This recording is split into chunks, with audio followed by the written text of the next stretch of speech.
I came for the wedding, fell in love with the city. I started to see a bit of Europe, but I just felt like there's just like a feeling, right?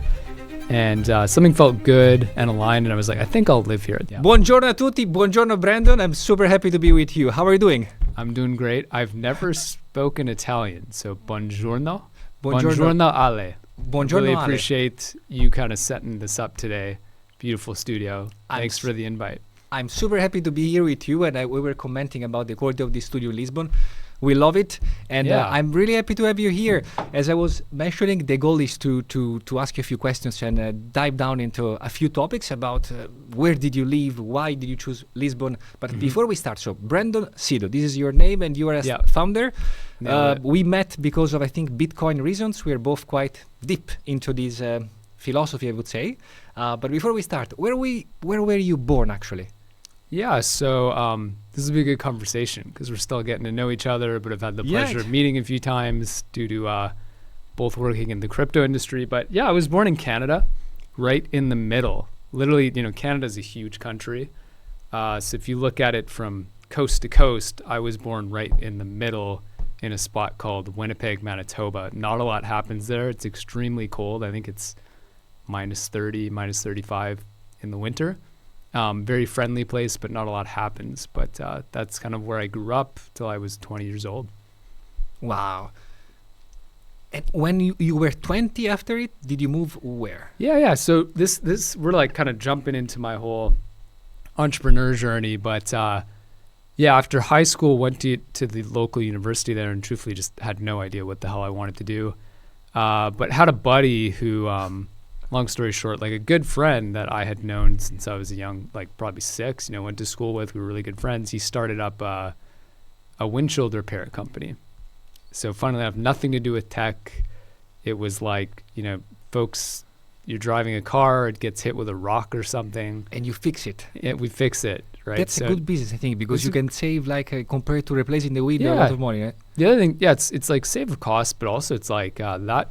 We're going to nerd out a bit, but that glass actually can't be recycled because there's a laminate in between, right, to prevent you from it shattering on you. So basically, if when those get replaced, they're just thrown in landfills. We had this really interesting business where set up like 100 locations across Canada, just hired a bunch of students who would fix windshields, right? So they'd set up these tents in a Walmart parking lots, and folks would drive up. They were huge, orange. Folks would drive up, and we'd fix windshields on site in like 15 minutes, and just deal with insurance companies or get paid in cash.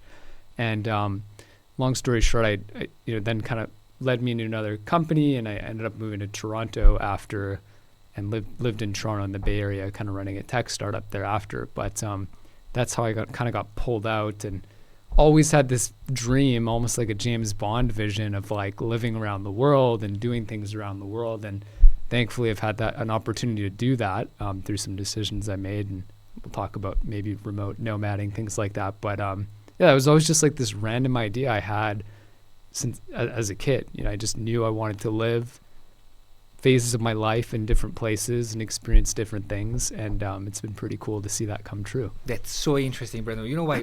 Because I was interviewing another friend of mine that actually in that case I really knew for very long time, and I completely ignored that for example, his mom is still living in a small town or village in India, and I ignored that he was living until he was 17, so in a not in Bangalore, not in New Delhi, but in a small village of India. And then he became a super international person. And without this podcast or these interviews, I would never have the opportunity to dive into these details. So I love it, and I didn't know this of you.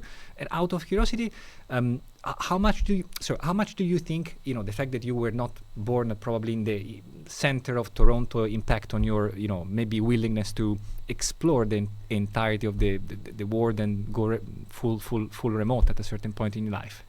Yeah, I mean, it was such a foreign concept. I mean, I'm not that old. I don't think we're that old. But if you think like 20, 25 years ago, I don't know, when you're like a 10-year-old kid, 15-year-old kid, the idea of that was pretty wild just in the first place. And then if you go to these smaller cities, right, that are likely somewhat more conservative and closed off, and there's kind of like a formula to life, it is probably just no one thought of that. Even today, a lot of people are shocked at that. That I've moved to Lisbon and moved to other places. So I can only imagine compound that by like 100. Your friend here in a small Indian village, right? So, but yeah, I don't know how much impact it had. I think like as I reflect on this, a lot of it's just like my own discovery. I think everyone has their own journey, but it's like, hey, the idea was in my head, just didn't know how to get there. Probably got inspired by a lot of other folks, and actually we could kind of talk about that too. I was inspired by other people who I saw kind of living, setting these standards of life of their own that I thought was like really inspiring. But yeah, growing up, I'm very grateful to have grown up in Canada. Obviously, I'm super lucky and fortunate to do that. Like amazing, safe place that had a ton of opportunity, tons of smart people. We'll jump into the politics a bit of some of the issues of being so close to the U.S. But yeah, I'm just so fortunate. It really grounded me. And I think I have a lot of great values from luckily being born there and growing up in a really awesome environment that still stays with me today, no matter where I live in the world, whether it's here or the other places I've lived. Can I ask you a question from a more European perspective, essentially? So you were born in Canada. You launched this business it's amazing. I completely ignored you. You put together this when you were young before tech, and then you were mentioning also you end up in the Bay Area in the US. Mm-hmm. How long have you been in the Bay Area? Yeah, so I lived in the Bay Area on and off for about 2 to 3 years. And the reason was like after the windshield repair company started a software company called Joist. And it was basically a software platform for the construction industry, specifically, residential contractors like a roofer, kitchen renovations, bathrooms, flooring. We basically gave them tools to estimate on site. Mm-hmm. So, you want to redo your bathroom.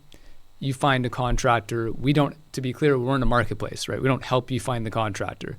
You call a guy who happens to be using Joist. Oh. They will then be able to estimate your bathroom with software, give you a really beautiful quote, tell you, how long it's going to take, and then accept payment. So we were really like the Shopify system for contractors to do all that, like their back office system.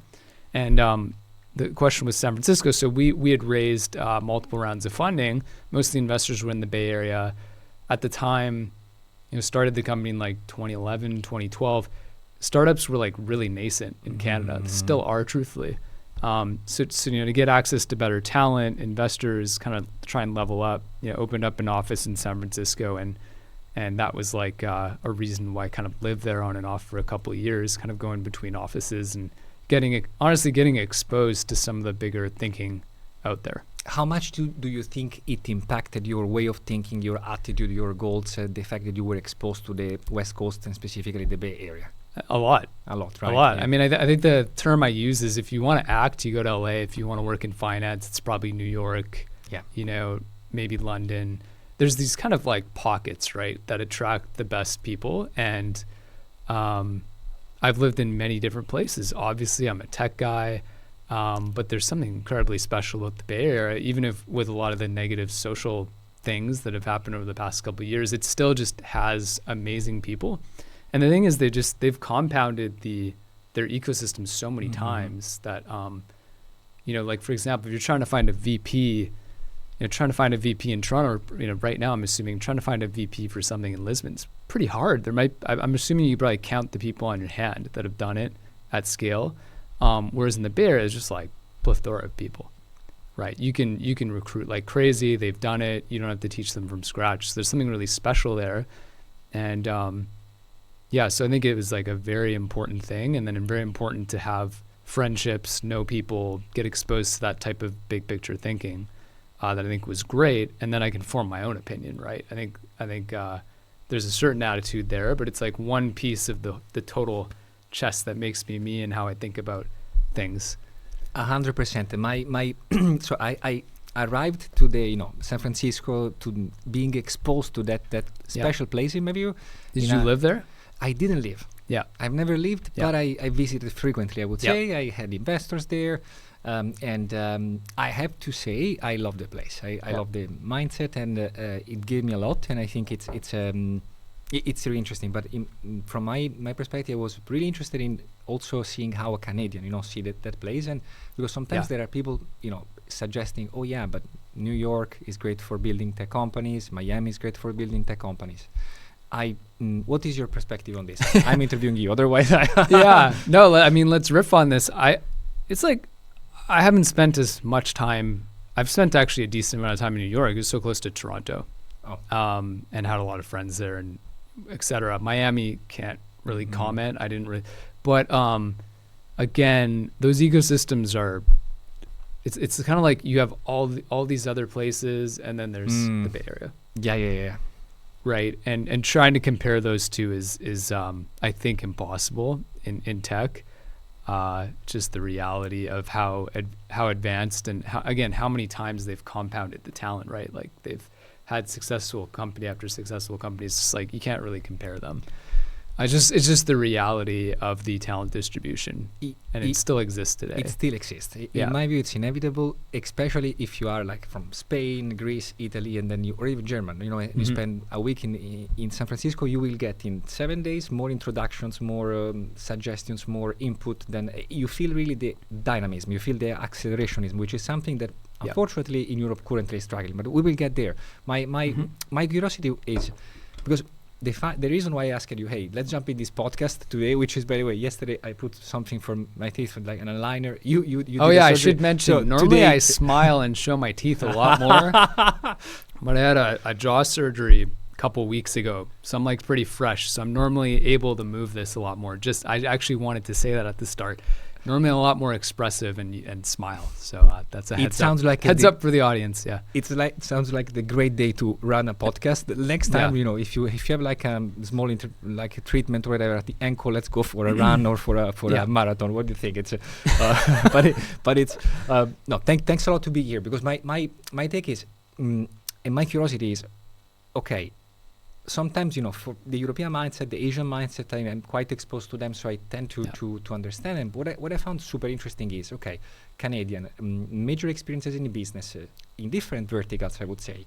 You actually scale a company, and you do an exit with Joist. Yeah. Maybe I can ask you after a few details about it. I'm curious, but the key question is, why Lisbon? So after you went into the Mecca, the golden Mecca for tech, and I think we both really like that place for various reasons. There must be also reasons why we may not find it the best place on earth, but why Portugal?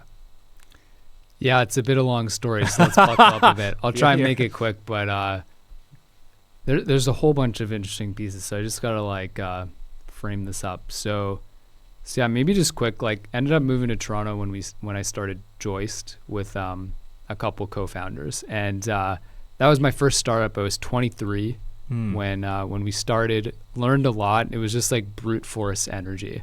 Had raised money from good investors, had a really big mindset, and was just like go. And then, at some point, we were working on a business model that just didn't work. Like I scaled up the team to I think 100 people, 80 to 100 people, laid off 50 or 60 of them. Business model wasn't working, really tough decision, got hammered in the local media. And that was like a big kind of inflection in my life, because I was 28, felt like everything I'd done was working so well, and all this stuff, and then realized that basically the only thing I was doing was running a company. There was no personal life, nothing. It was just got up, worked, went to bed. That was it. Weekends too. And when that happened, it really just hurt me psychologically, because that was the only thing in my life, right? So it was very, very difficult. So then from there, I kind of started to think about my life more holistically, doing other things. We can dive into this a bit more, but it is part of this kind of overall story, but made me think more about what I wanted, diversifying a bit, still really pushing hard work to be part of my personality, but doing other things. And the company was also built in an office, right? And so kind of the stress and desire for me to be on all the time in the office had really just gotten to me. And so I went to a friend's wedding, and one of my good friends, who's a founder of a multi-billion-dollar company in San Francisco, he had recently kind of transitioned to chairman role, and he and his wife were actually just working from laptops at the local cafe in Dominican Republic where my friend's wedding was. And I was like, that's really fucking cool. What is this? We're in this amazing beach island having fun, and they're like, yeah, we just work from here. We have the discipline to work hard, but we actually are just traveling the world working from computers with like plastic laptop stands. And again, that was like, you'd heard about remote work, but this is the first time I saw someone I really respected who had done great things, was working on, and was making it happen. And they were going all around the world. And I was like, I want to do that. I'd kind of like started working startups at 19, had no real opportunity to travel, would just like work for a decade. And I was like, I want to do that. So Joist had done really well. We turned it around, found another business model, grew that business. It was profitable.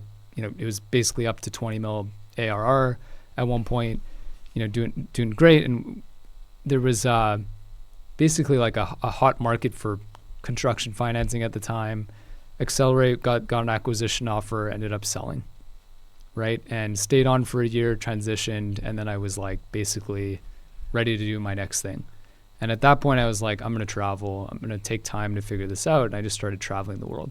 So this is kind of where I'd finally get into your question of why Lisbon. So I decided to basically do the nomad thing, like put all my stuff in storage, let go of my apartment, and traveled around. Went all over, spent time in Bali. Funny enough, it was COVID, so I had a very different COVID experience than most. I was going to places that were open, and was pretty fortunate to be able to do that.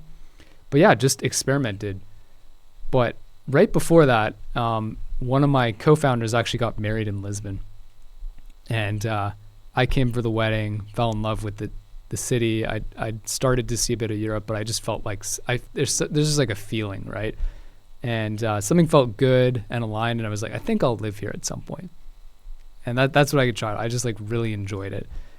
Anyways, then I nomaded around, and I was kind of thinking where I want to settle. Is it San Francisco? Is it going to be Mexico City because I'd met a great girlfriend there? Is it going to be Lisbon? Is it New York? Like, what's this balance of like, I want to build a family, want a great life for my girlfriend and I, want this balance, but also want to have like challenge in my personal and professional life. And ultimately landed on Lisbon for a whole host of reasons, but basically felt it was like the best balance of great weather, attracting great talent. So there's a lot of people here that could challenge me professionally and personally. International airport, pretty easy to get to the US if needed. Part of Europe, so it'd be a great experience, and it's very safe for a future family that we want. So there's like a whole rubric in my mind, but basically felt that it checked most of the boxes, and it just felt right, and that's why I ended up here. That's amazing. I didn't want to interrupt you because I found all this story. Yeah. So there's a lot there. It's tougher than just be like, yeah, I just decided one day, but it was a long journey, a lot of stress. Because when you have endless options, it's hard to pick. But this is exactly maybe the reason why we are here. Because first of all, for me, it's super interesting to be honest. Because if we hang out in a normal way, like we did 2 weeks ago, and there were other people, etc., you never have the chance, to reflect on these topics. Plus, in my view, there are millions of considerations like this, and there is nobody goes at this level of depth. And behind every choice, like, okay, I'm nomading, I'm living there, I'm moving my family in another country, there are so many considerations, and those considerations are coming often from high performance individuals, from people who run business, so like you. So the reason why I want to make the right call, and it's very there's a lot of friction, especially if you have a family and stuff. Exactly. And the thing I personally find interesting is, sometimes it's not frequent, but occasionally maybe traditional media could, portray digital nomad such as, I'm working on product on the side of the pool, and then therefore I'm not productive. It could be. Maybe it's one side of the middle, but of the coin. But there is also a broader portion, I think, of individuals who are indeed living maybe in a different city, but they are highly productive. So in my view, there is a sort of intersection of high performance and quality and freedom Yeah. And this is going to be something that will grow over the next few years. And that's why I was interested in your thinking process. I had similar experiences and probably similar maybe haha moments, I think. And yeah, like a lot of the classic one is like, oh, why didn't you move to Dubai? There's zero tax there. And, you know, yeah, if it's like you're making a decision solely on taxes, yeah, it's great. But like, you know, there's a whole host of things you want in life, right? It's not just about taxes or your tax rate, right? So, but that's like, I don't know if people mention that to you all the time, but it's like, oh, why not Dubai or why not this? And then it's, you know, everyone's decision is pretty personal based on the life they want. Have you? How many times have you been in Dubai or in Singapore, for example? We met in Singapore. Yeah, it's actually where we met. Yeah. We had a good coffee. So I've been to Singapore a handful of times, Dubai once. So I don't have a good read on Dubai yet, to be fair. But I did have a nice experience there. I've been just once. Yeah. But I find this super interesting. And you still said, well, I came here in Lisbon for a wedding.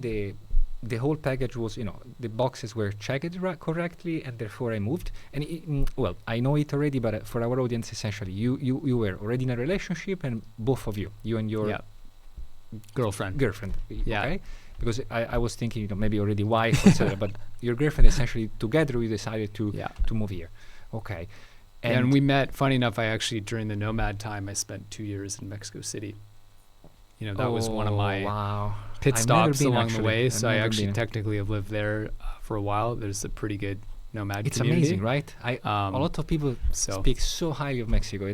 Yeah, I mean, it was an amazing experience. I saw most of the country. Obviously, my girlfriend's local and born and raised Mexico City, so got a lot of, you know, great experiences there. And that was a part of my nomad journey. That was like a 2 year stopover. And this is so interesting. Let me frame you this question from this angle then, because Canada, US, a lot of Bay Area, hiring, firing, rebringing the company to 20 mil annual recurring revenues, selling it, nomading, Mexico City. So after all the North American, South American a bit exposure, then after this, Europe. Yeah. So my question, and that's you know, I'm so got to go to Asia now. You know? And then let's hope. Yeah, Asia's next, I guess. Yeah. let's maybe we should accelerate, because I'm not sure if the electricity will still in place because Europe is so poor, right? Yeah. We are so poor. No, just kidding. So I'm provocatively saying this because I'm European. I love Italy. At the same time, I have also, of course, a lot of considerations on these topics. But my really genuine question is, there is so much, how can I say this without a bad word, so much bad talking about Europe online. Honestly, if I was not European, I at this point I would be absolutely scared to be in Europe, because they destroyed it. So every day, you know, there is the movie, I think I will post it, you know, there is the meme of the Succession, Randall, one of the protagonists of Succession, the series, you know, and he's depressed, and after, you know, there are all these memes. Like, that's, I think, the feeling of Europeans right now on X, because every 48 hours there is some dude from the States with incredible profiles coming in and destroying essentially everything. So the question is, and Canada now. And Canada, but, of course. Europe's on another level, but they're starting to crush, like just skewer Canada. It's funny. It's funny to me. I wake up in the middle of the night thinking, oh my gosh, I'm getting poor because I'm in Europe. I'm breathing European air. Just kidding. So this is all jokes, of course. Tornando seri, okay, for saying this in Italian. So how much all this bad narrative of Europe impacted on your decision to move here? To be frank, was this something that at a certain point emerged as a discussion, or you said, look, the online narratives are something, but at the same time there are some thoughtful considerations? Because I'm explaining to you the why of this question, because sometimes, you know, we could argue, what is being told on X, or what we say on X is relative. I don't believe so. I think, you know, there is always somewhere, even in the haters, if there is an hater coming and insulting you, sometimes they may outline some eventually points where you can improve. And likewise, I do believe that Europe has so many challenges, and this is the foundational thesis. But at the same time, you know, the world is not black or white. Peter Levels is very often living/spending many months in Lisbon. Paul Graham is living in the UK.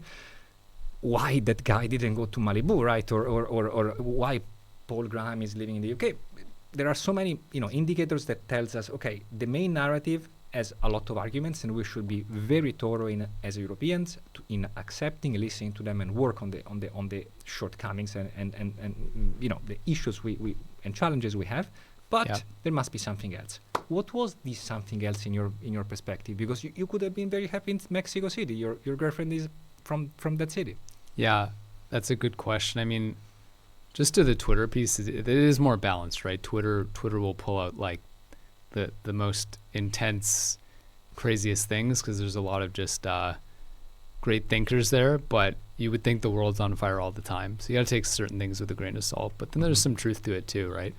Like it's unfiltered, raw. Like as you were saying that, I'm like, but what do the people think who aren't on X? Like, do the Europeans not on X? Do they just think they're, do they have any idea around this, or is it like completely different? I don't know. I'm just like, I'm curious. I'm actually genuinely curious. But yeah, in terms of my decision, it didn't really factor in.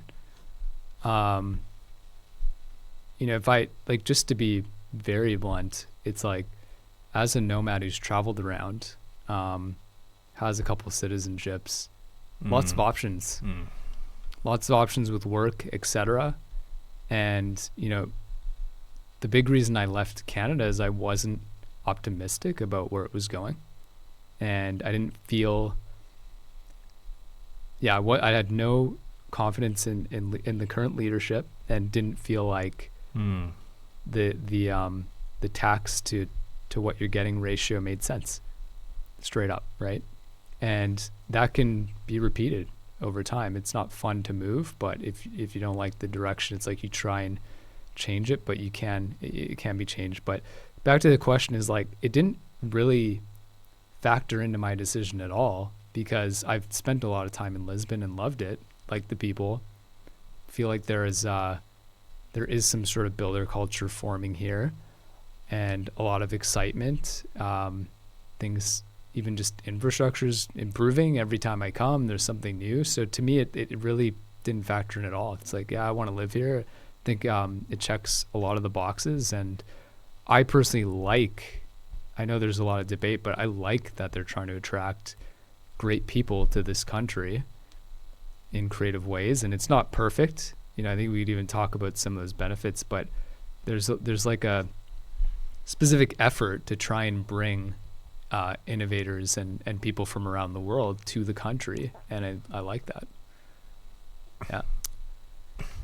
Of course, I'm. I mean, this better than anyone, right? You're part of that, so I try to contribute to it, but from my little, small position. So I wrote the guide on the NHR 2.0, which means essentially the new fiscal incentive scheme for relocating to Portugal, and I write extensively about this topic. So in short, I fully see the alignment and this is the interesting part. I see this pattern in very smart people around myself.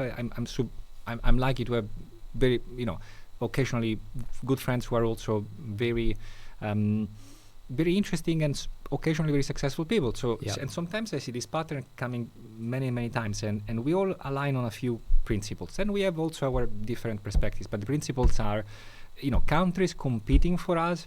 It's part of the human evolution in the end, right? It's a net positive for everybody, even the weaker components of our society. So because the typical criticism is, but if countries starts offering benefits to people who are eventually immigrating there, well, this is unfair. And maybe what about the weaker components or poorer sometimes in a country that sees capital and talents going away? So this is the criticism that sometimes is presented, but it's almost demonstrated that in reality it's different. So it's all a matter of eventually habilitating social movement and putting pressure on governments who are not effective to improve for the benefits of everybody. So I totally agree. I think it brings benefits, and I kind of call this the Google. And talked about this. It was like the Googleization of countries, right? And like Google has these, they got the fucking snack room and the sleep rooms and that, stock options. They're doing everything they can to get the best talent. It's just like, huge amount of these crazy options, and countries aren't necessarily doing that. But I do think they're, call it the Googleization of countries, right? They're going to be rolling out benefits. They want smart people. They want people to start companies in their country. They want to have, kind of change the vibe so that other builders come, and I think they'll kind of roll out incentives and things to do that. It just makes sense. It's just like what companies do to compete for the best talent.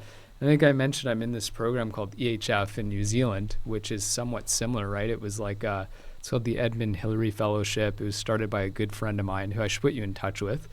And basically their goal was to attract these innovators to come invest, start companies, and do things in New Zealand. I think they let about 400 or 500 people in through multiple cohorts. Actually, I don't think it was that much. I think it was actually closer to 200. But it's a permanent, like basically a 30-month visa where you can then apply for permanent residency if you've contributed enough to the country. And you basically have PR for life. And wow. they're really, it was an experiment, to bring, and they got some killer people. Like, wow. I don't need to name drop. You can go check it out. But like very incredible people in this group that are like actively getting involved in the country and trying to do great things. And so starting to see that in different places, and I think it's really smart. I definitely agree. And if you look, it's a recurring pattern in so many places. And I have to say, because sometimes when you go in this direction, I will study more New Zealand, definitely. Brendon, thank you so much for this. The program's over, but I think they're considering doing more. But they did. Super interesting. This was not on my at least map, especially because New Zealand is not somewhere where I've been super often. I would say actually it's I don't far. think but I want to visit because I met a few times some founders or professionals from New Zealand. They're awesome people. And they were always doing quotes from amazing sceneries. So there must be something there. But incredibly beautiful, good place for bunkers as well. Oh, yeah. It's where all the billionaires have their bunkers. Really? Right? Yeah. Okay. In case of shit hits the fan scenario. So interesting. Okay. I will definitely look into it. But because on the other hand, what I was thinking is, when you think of high performance countries attracting talents, you think of Singapore, of which, we both know. And we met there, we discussed abundantly. What I found interesting, and I, as even Italian originally, I ignored it at that time, is how Portugal played essentially this game earlier than almost anybody else. So with the initial NHR, and in my view, this government has been, or the previous or whatever, who introduced this system has been very forward thinking, especially for that time. 2012, I think, and this is one of the reasons. Also, partially, I'm here. For me, there were also personal reasons as well. But this sounds great. Coming back on one topic, actually. Yep. Multiple citizenships and Bitcoin. I think we should expand these 2 points because they, especially the last one, I think. I would say is one of the main drivers, I think, in your entrepreneurial career with CoreDAO. And at the same time, you mentioned, you have multiple citizenships. So I think, is there a connection between being a Bitcoiner somehow and maybe a bit? It's like this tinfoil hat thing. But now going back, the book, The Game by Neil Strauss? No, it's actually. like every it's like a rite of passage for most teenagers to read The Game. Wow. Okay. It's a funny book about a pickup artist, and how he infiltrated, nerd who infiltrates a pickup community. I actually got to meet him last year, which was because he had a lot of impact. But this book was great. But he actually wrote another book called Emergency, and that book was very eye-opening. It was basically like, what would you do if shit hits the fan, right? Like World War. A crazy pandemic, etc. Like, what would you do? What are billionaires doing? What are folks doing to prepare for this? Right? It went over like crazy billionaire. The big billionaires have private runways with private jets with bunkers where they can get out in 20 minutes. Right? They always have a second citizenship. They always have backup plans. Right? And then it talks about learning medical like CPRs, et cetera, so that you can help people. Not to ruin the book, but like he basically goes through this whole thing, and at the end he realizes, I would stay. I'd want to help. That was like kind of his journey. But he goes all these survival skills. But that really opened my mind up to like second citizenships and trying to diversify and have options. It's the same thing with bank accounts. You just never know what's going to fail, etc. And again, these are all problems that like, hey, you're really grateful if you get in that situation. But that's been on my mind for a long time. I read this book 15 years ago, probably. Right. So that was something always on my radar. So I was able to do that. And just as a backup plan, also allowed me to come to Portugal a lot easier because, EU citizenship. And then tying it to Bitcoin, I think Bitcoin, I think the book was written before Bitcoin. So, it wasn't part of the book necessarily, but it kind of fits within that mold, right? This non-sovereign store wealth narrative where you can own it, you can custody it, no one can take it away from you, and no specific government can fuck with it or control it. I think it's a really powerful narrative for like kind of like these tinfoil hat people, but just I think it should be for most people who've had like currency debasement.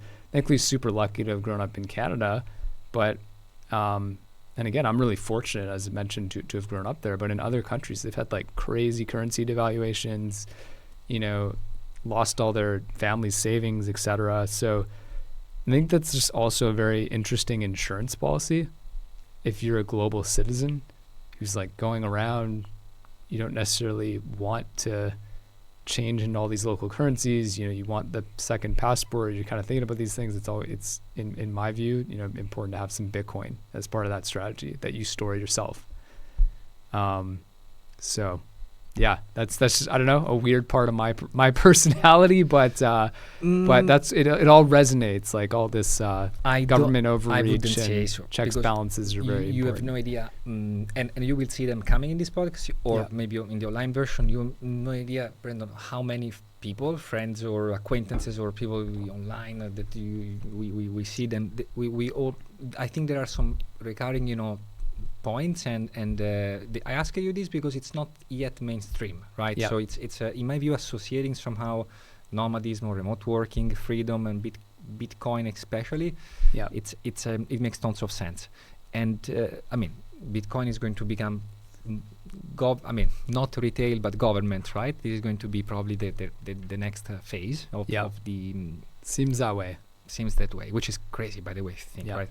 It was born at the opposite, and then in the end, it will become mainstream probably because of it. If you said that in 2015, well, even in 2018, I think everybody would have taken you for super crazy to think that. Instead, this is happening. And maybe one last, kind of, topic or let's say that you have maybe you're talking with someone in his early 20. Okay, so maybe it's depending on where he's from. Maybe he's at the university, maybe not. Maybe he's already or she's already working.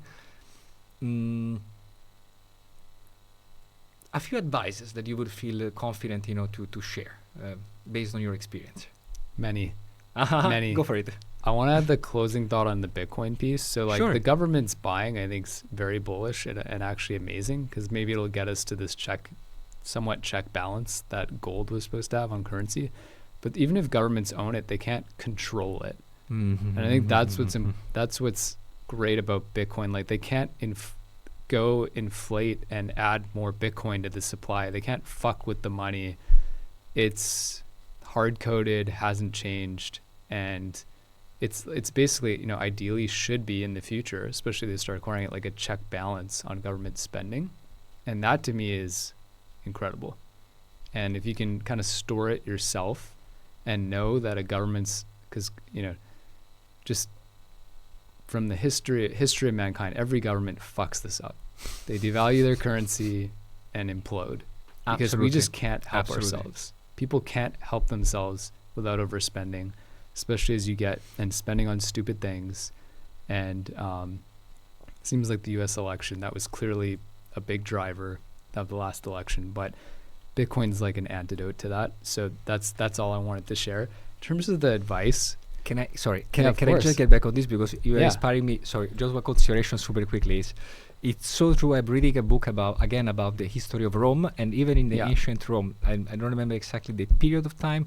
There were there was a phase where essentially there was a government or emperor at the time essentially asking back the money, it's like clipping coins, right? Yeah, and then cutting them and then giving them back, diluted. So the inflation was always essentially as a tool of organizing and coordinating economic actors and societies. And regarding the government owning but not being able to control, that's a key thing that I just wanted to add. The crazy thing, in my view, in this whole game, I would say, is the game theory behind it. Because once eventually the US or larger governments will start eventually adopting Bitcoin in the reserve, it's like a eventually virtuous but perverse game theoretic system where everybody else has to do it, and the more they do it, the more they bring also decentralization, which means then it gets ridiculous, right? The money become more hard, so harder money at every single round. So it's like a positive loop, which honestly, if you took the best minds in the universe trying to plan in advance this adoption strategy, I don't think they could have made it. I mean, this is crazy, right? It's nuts. I mean, some early Bitcoiners have been talking about it for a while, and it just things take a long time, which kind of leads to the advice for the young 20-year-olds. It's like good things take a long time. I think like a lot of people, the best entrepreneurs and builders generally can, like, I call it like delaying gratification, and have this long-term view. They don't want it, like, you want it tomorrow, but for some reason, if you don't get it tomorrow, you're not going to give up, right? And I think a lot of people in the just generally, like, don't have the discipline or ability to, like, stick with something 10 years. And, like, they see their friends making good money, at 26, and they're like, why the fuck am I not making that kind of money? Right? It's like, dude, you're 26. Like, I the advice I have is, like, things are typically not linear if you choose an entrepreneurial path. It's completely exponential. So you might go a decade, get paid a shit salary as a founder, and then have a life-changing exit. Or your company hits an inflection point where, like, your entire life changed, and then you're, like, doubling your net worth every year. So I think the advice is, like, have this long-term thinking, try and learn as much as you can, even if it's like an apprenticeship or, like, just working with a killer company. The other thing too is you don't have to be a CEO at 22, right? You can, like, learn all the skills and then take the risk. So I think that my advice is, like, learn as much as possible, have a really long time frame. Don't get distracted by peers who are, like, have chosen a completely different life path and compare yourself to them, because you're not them. You're on a different life path. And then take risks, because in your 20s, man, you lose all your money, like, shit happens. Who cares? Like, you didn't save your, like, couple $1,000s. It's okay. Like, it's okay. In your 30s, 40s, you start to get family, etc. It's a lot harder to take those risks, and there are real financial pressures, right? But when you're in your 20s, you could sleep on your friend's couch. You can find ways to make it happen, and just hustle. And I think that's the time to do it. So that'd be my advice looking back, because it does get harder as you get older. Yeah, to take risks. I love it, and I'm not going to add anything because it was, but I love to hear and to share this kind of maybe takes, because sometimes, especially on YouTube, you find only one type of advice, which is sometimes very toxic, I would say. And by the way, to conclude, because this is thanks a lot for actually being the very first one I'm having this type of chats in this podcast. Very first time in my life I do this stuff. So thank you so much. It was super interesting. It was fun, man. Good host. Thanks for hosting me. A kind of, because we this was the proof of we really went deeper in so many topics, and I didn't ask you anything of the current business. So this is really what it means to try to have an honest chat about topics. But I maybe the last point, otherwise there will be, I think, also on the headline, right? Brendon, founder of key contributor to CoreDAO. your current focus is on in the ecosystem, I would say, broadly speaking, of Bitcoin. In 2 words, what your current focus is now? Yeah, so scaling Bitcoin. 2 words would be scaling Bitcoin. So I already talked about the love of Bitcoin. To be clear, not a founder of Core. I joined as like an early team member. I knew some folks from my network actually in the Bay Area who were working on this project, who I really trust. And, I've grown businesses. So joined when there was about 5 people pre-launch to help launch it, some kind of, one of the initial contributors here. And our goal is to scale Bitcoin. There's a lot of use cases. Like Bitcoin's now like a 1.8, I don't know, I think it hit 100K. So it's like a $2 trillion asset, basically. There's not much you could do on the Bitcoin network. You can send, store, receive. There's a lot of pent up demand to do more.